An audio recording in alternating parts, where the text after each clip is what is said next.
Hello everyone and welcome back to another WARNO deck deep dive. Today featuring the 24th US Armored, a division that we haven't had a look on a while, and a division that is also a bit forgotten lately, but that, especially with the changes to a reservist trait, will get a good bit better. But already, I think, still has a decent game plan down below. And before we jump in, a really quick shout out, guys, to WARNO League Season 4, starting next week. So if you haven't signed up yet, and you want to get into competitive WARNO, this is the perfect place to be. No matter if you're top level or newbie, there will be a perfect spot for you in there with 4 divisions split by skill level and progression through the different seasons. So if you want to come into the most prestigious tournament and the best for every skill level that WARNO has to offer, sign up right now. Link down in the description down below. And now let's get back into this here. So we start on the logistics tab, and here we have the M151 MUD CP as the standard, the 3 availability leader here. You have 3 availabilities on the UH as well, but it's not that great. It's just pretty slow, so the helicopter advantage is not really there, and helicopters have a lot of disadvantages as a CP, as they can't just move around in a zone. They have to take off and land again, and that is dangerous, and a lot of things can shoot them down, so we go with the MUD. And then 2 supply units, one with big supply, one fast, the classic M35 MUD here, supply truck here, that really does a good job. You kind of would want to have a 3rd supply card, but the cards get pretty expensive here, so you have to do with 2 here. Now we come to the Infantry tab, and there we start with a leader. That brings you the first couple of Bradleys, and Bradleys really are the storyline of this deck. This is the division that gets the most Bradleys. And yeah, the leader coming with 3 availability and Bradley is a nice start there. Smoke is nice on it as well. Only 3 hit points, but it's also a pretty cheap leader, so coming around with them is pretty helpful. And then we have a Fireteam Law with 4 availability and Bradley on 2 vet. That gives the Bradley amazing stats. Great accuracy on the Bushmaster, amazing accuracy on the Tow too. And the fire team itself has good fire support capabilities with 2 vet as well. 30 points here. So really gets you great IVs. Same thing goes with the Fire Team 84 here, though there you want to go with 1 vet so that you get 5 availability, same, and the dragon here, same thing as well. And then we have the National Guard here, bringing you Bradleys for cheap, bringing you Infantry for cheap in them as well. 25 and 30 point respectively, for 6 hit point units with Law, and a 60 points for Bradley. That still has a Bushmaster, that still has a decent ITGF of the ITO, not quite Tow 2 level, but it's a pretty affordable IV as well, and especially once the reservist change comes around, this will be amazing, but it is already quite solid right now. And you get good military police units here around as well, with 10 hit points, so moving them around with these guys is pretty helpful too.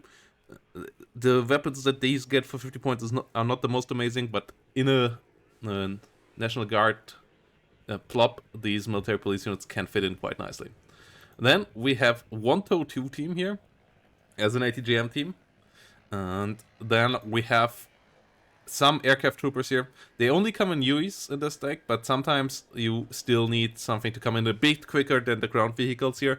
And as you have a lot of Bradleys here, having something in that can come a bit quicker here with these guys is pretty key. And then also we got a 50 cal in a Jeep. That's pretty nice in the early game to grab some spots on the battlefield. Plus also helpful fire support can be nice in some spots here. So these guys coming around are quite nice. You could go with the cheaper, shorter range MGs as well. But yeah, the 50 cal with the extra range here, it's pretty nice. Artillery tab, M109s are pretty key. Those are the units that you usually want to bring around. The HE MLRS are a bit hit or miss. They can do decent damage, and their supply costs are actually okay. but you have to bring them, they're relatively close to the front line to really efficiently do stuff, and then you can do decent damage with them. They are surprisingly affordable as well, but yeah, they're only 12 rockets, so if they hit the wrong spots, they might not do that much damage, and then they are still pretty expensive for that. And then we have mortars that are mobile and can lay smoke and do other shenanigans for you, stun down enemies a bit to do the job. And yeah, with the amount of Bradleys here, getting some stuff like that around can be quite helpful. And then we come to the tank tab, and the tank tab is pretty simple as well. A lot of M1 IPs, you don't really need any other ATGMs, and the Cav can be nice, but the Bradleys can give good fire support already as well.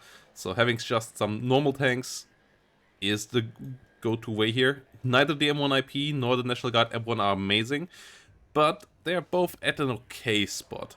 The National Guard M1, since it went to more at 90 points, is okay at that price point. 16 frontal armor and 17 pen is a pretty good combination still. And once the National Guard changes come around, this one will be a pretty solid tank. And the M1 IP is still a bit overpriced or too low on the availability curve, like either of them, and it's a bit below the curve maybe as well, but 18 frontal armor still means that this can tank a lot, and that is especially important when you have all these Bradleys with toes flying around that behind that, because with those together, its lower pen doesn't matter all that much. The 18 frontal armor, which is pretty good for 240 points, comes into play then, and that's where this thing can be really helpful.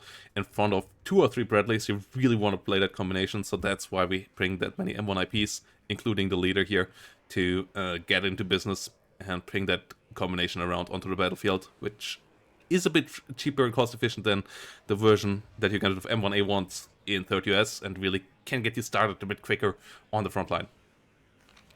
Recon, you get a decent tab as well. You get snipers, which with the extra stealth and so on can be handy. The double sniper of the Americans in general, pretty strong, can kill off infantry quite quickly as well. 2 helpful ATGM units as well. M1 at 50 here with the tow, super cheap, really helpful. Gives you good optics and very good optics, and the tow 2 here on the Recon Bradley. Just another Bradley card here, helping out with the blob, helping out on the flank and spotting stuff. And then you got one more very good optics unit here with the National Guard Scouts. They have a sniper rifle as well, can stun down enemy a bit. No infantry with AT or GSR in this deck. So you don't get anything with exceptional optics outside of the Kiowa, but this is also not the ATGM one, just the rocket one. So we go with this instead. And the Kiowa can be pretty helpful in some things, but I feel like these units here are all really nice as well, so I rather go with them currently than the Kiowa Recon Helicopter, as this deck usually is also a bit slower. So yeah, getting around there with the Recon Helicopter doesn't really give you all that much extra most of the time, as you don't want to rush immediately into the enemy usually anyways. A is a solid tab, not great, but solid. You get chaparrals, which do their job. You get pivots, which can be nice fire support and do their job pretty decently as well. And then you get the OH-58, which is a really nice opening unit right now. You usually want to start with one of them to shoot down enemy recon helicopters, or 2 of them to like really be a threat to planes as well. And just come around with those. They are pretty affordable, do a pretty good job there. You can pop out around, you can swing them around the battlefield quite nicely, and if the enemy suicides planes onto them, you usually get the plane for that, and then that's worth it as well, as 60 points for a plane usually is pretty great. The other helicopters in this deck, quite solid as well. National Guard Apache, since it got its price reduced, is in a decent spot. Once the reservist trait has been changed, this will be in a good spot. And then the debuffs that it then has are some that you don't really care about either. Anyways, you don't want to get stressed out with a helicopter because you don't want to get damaged, and so that really doesn't matter all that much at that point. The Hawk and the Tow Cobra here, those are really solid. A little helicopter, the Hawk brings enough rockets to kill off enemy infantry quickly, and the Tow Cobra has a solid ATGM. So yeah, solid helicopter tab here. And then we have the air tab, where I've reduced it to only one Strike Eagle, as they are pretty expensive. You usually can't afford two of them early on anyways, and I feel like you want to break through in the mid game with this deck, because it is about the cost efficiency of IVs and decent mid-tier tanks that want to run around, plus some artillery here coming around, and then the Strike Eagle can kill off one or two important units against important decks, but you usually can't afford investing over 2 minutes, 2.5 minutes of income into them, and that's also with the expensive air slots here, why I changed that. Rather bring around the Phantom then to just do a bombing run on something cheap, and yeah, that's pretty affordable. Can come in early, can hunt down helicopters as well, and the normal Phantom's pretty nice, efficient when it comes to cost efficiency fighters as well, and the F-15C Eagle does a decent job.